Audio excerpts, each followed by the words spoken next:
Dia de los Muertos is a Mexican folk holiday with roots in Christian holiday of All Souls Day, the traditional recognition of Halloween and indigenous celebrations observed by the Aztecs and other native tribal people. Translated to English, the Day of the Dead features caricatures of skeletal and mummified remains in the form of sugar skull cookies and marionettes as families gather to remember lost loved ones by preparing their favourite foods at private altars and shrines known as ofrendas. The imagery of Dia de los Muertos has recently been incorporated into an animated film by Tijuana-born animator Jorge Gutierrez, who worked for 14 years to bring a uniquely Mexican-flavoured full-length cartoon named Book of Life to the big screen. Said Gutierrez, "I never saw myself or my family or my friends up on the screen in animation. I kept waiting for the Latina princess to show up, and she never did." His wish finally came true when Real Effects Creative Studios and 21st Century Fox green-lighted his project, and his unique vision finally opened in American theatres on October the 12th. The movie currently has an 80% rating on the movie evaluation website Rotten Tomatoes. Convicted in the state of California for possession of methamphetamine 8 years ago, 46-year-old Barry Hazel Jr. spent a year incarcerated for the offence. In 2007, he was released on a parole, a condition which included mandatory attendance to meetings of a 12-step addiction recovery program. Hazel, who is an atheist, objected to the faith-based program administered by Westcare, a company hired by the state to oversee Hazel's mandated recovery protocols.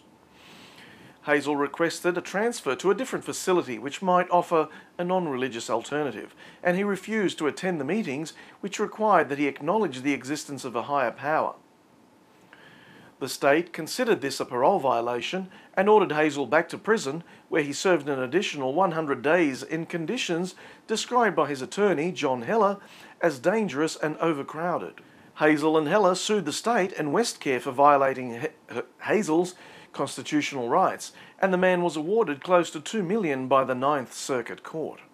Said Heller, he stood up for his constitutional rights when many others would have just gone along, and in doing that, he paid a heavy price. As a result of the case, the state of California now offers all non-believers who are required to enter the recovery program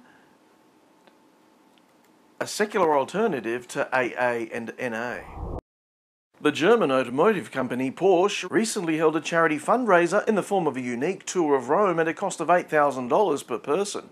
Included in the itinerary, the tour promised a concert in the Sistine Chapel before dinner in the midst of an exhibition, an extraordinary experience on par with all the other magical moments during this day. This understated experience represents the first time in the Sistine Chapel's 6th century history that the space was rented out, banquet hall style, to a corporate donor. The Pope agreed to the event, which featured Rome's Accademia Nazionale di Santa Cecilia performing Rossini's Mass Petite Messe Solennelle, so that money raised from the event can be donated to charities for the poor and the sick.